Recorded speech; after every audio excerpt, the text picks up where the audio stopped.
Buenos días, yo soy el doctor Juan Guillermo Restrepo, coordinador del servicio de hemato-oncología de la Fundación Valle de Lili.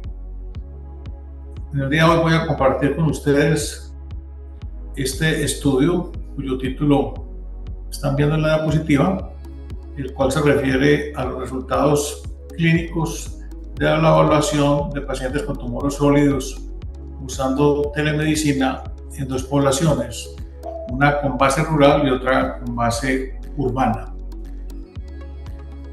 Las deficiencias de las facilidades y la oportunidad para el tratamiento del cáncer en las áreas rurales es mucho mayor que en las áreas urbanas, lo cual lleva a un posible aumento de la mortalidad de estas patologías. La telemedicina, que se impuso o se hizo más frecuente a raíz de la pandemia COVID-19, se estima que puede ser útil para corregir estas desigualdades. Hay que tener en cuenta que en Colombia el 24% de la población vive en área rural. Sin embargo, el 85% de los servicios oncológicos están localizados en el área urbana y muchos de ellos no tienen un servicio integral, el cual comprende radiología, quimioterapia, patología, cuidado paliativo, psicología, etc. Y obviamente cirugía. Por eso es importante tratar de llegar a los pacientes del área rural a través de la telemedicina. El objetivo de este trabajo es describir los desenlaces de pacientes con tumores sólidos manejados por oncólogos usando este método de aproximación tanto en el área urbana como en el área rural, comparando ambas poblaciones. Se llevó a cabo un estudio de cohorte retrospectivo de pacientes aquejados por cáncer de tipo sólido durante 9 meses, de marzo a diciembre del 2020.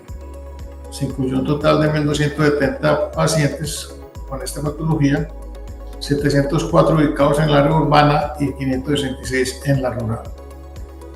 Se usó la tecnología del Microsoft Teams para establecer llamadas en video entre el oncólogo y el paciente. Usualmente también aparecía algún familiar ayudando a dar la información. Este método se usó para determinar el estado clínico, interrogar la presencia de síntomas de alarma, la necesidad de visitar los servicios de urgencia u hospitalización.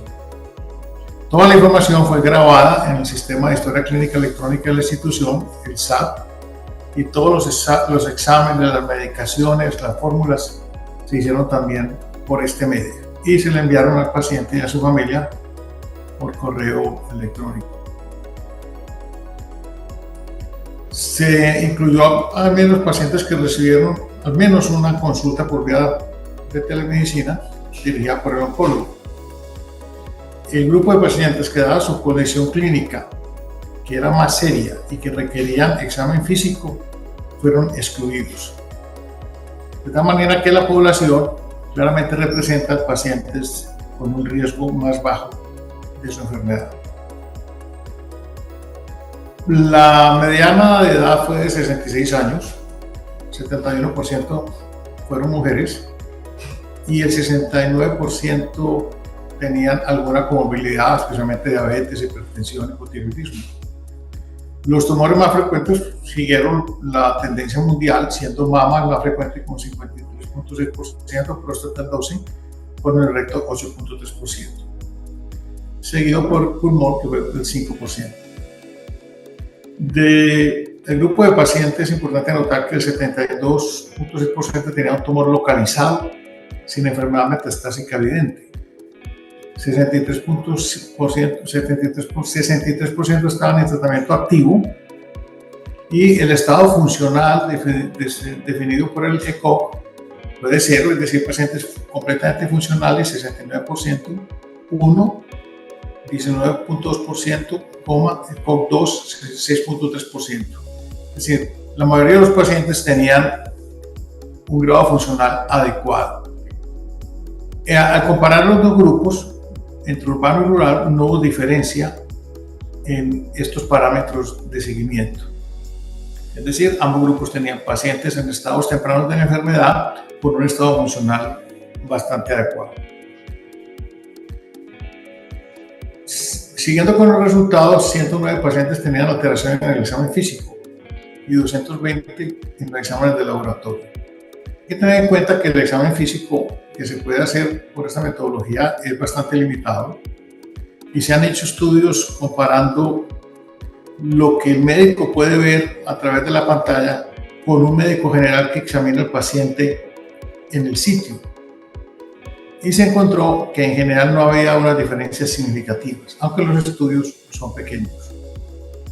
El 25% de los pacientes fueron enviados a interconsulta con otras especialidades, especialmente en la población urbana, donde se envió a interconsulta el 28%, casi el 29% versus el 21% de la población rural.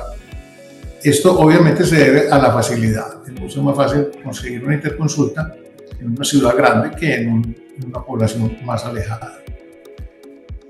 Lo más importante del estudio es que no hubo diferencias en el número de pacientes enviados al servicio de emergencia ni aquellos que recibieron hospitalización al comparar las dos poblaciones. Y claramente no hubo diferencia en la mortalidad en ambos grupos en el seguimiento a largo plazo. Esto indica que la telemedicina puede ser usada de una manera segura para el diagnóstico y seguimiento y en parte tratamiento de los pacientes tanto en el área rural como urbana. Como conclusiones, la telemedicina reduce las barreras para un cuidado adecuado a los pacientes con tumores sólidos, sin que se evidenciaran diferencias en los resultados finales, en sobrevida, en revisión de urgencias y hospitalización, entre los pacientes que vivían en la ciudad y los que vivían en el campo. Como se ha indicado, es más adecuado a los pacientes con estadios tempranos de la enfermedad que están recibiendo tratamiento hormonal con administración de medicamentos orales o intramusculares, como es el caso de los pacientes con cáncer de próstata y mama, que eran los más frecuentes en este estudio. Es decir, no se usa tanto para pacientes que están en quimioterapia intravenosa activa, los cuales necesitan una supervisión médica más estricta.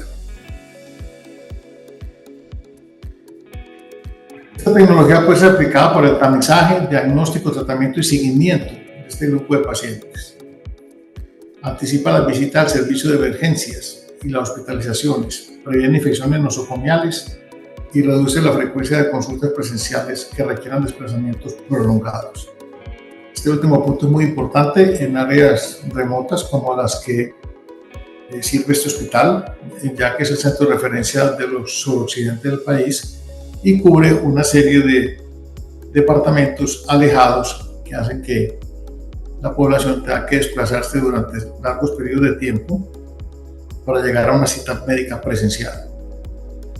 La telemedicina adquiere una importancia capital en el tratamiento con intención paliativa. Esto es obvio, ya que el paciente no tiene una intervención directa en tratamiento para su enfermedad, sino más para sus síntomas, y esto puede ser logrado de una manera muy eficiente, dándole instrucciones a la familia y permite un buen cuidado paliativo. Como pueden ver, este estudio se realizó en un número importante de pacientes durante la pandemia. Hubo un proceso importante de aprendizaje tanto del cuerpo médico, del personal técnico y de los pacientes, que hicieron un gran esfuerzo para comunicarse algunas veces en situaciones extremas en las cuales tenían que hacer uso de una serie de dispositivos portátiles para lograr la consulta.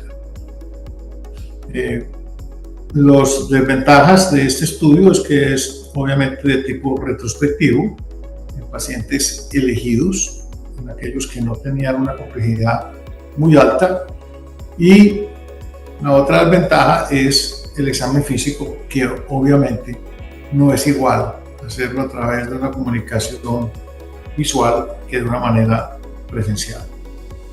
Bueno, muchas gracias.